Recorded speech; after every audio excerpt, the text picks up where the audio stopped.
This is Michael Ballard with the Ridge Route Preservation Organization here between the South Gate and View Service Station.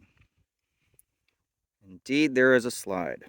It's actually a pretty nasty one at culvert, I believe it's 136, which unfortunately is now way down there, multiple feet down.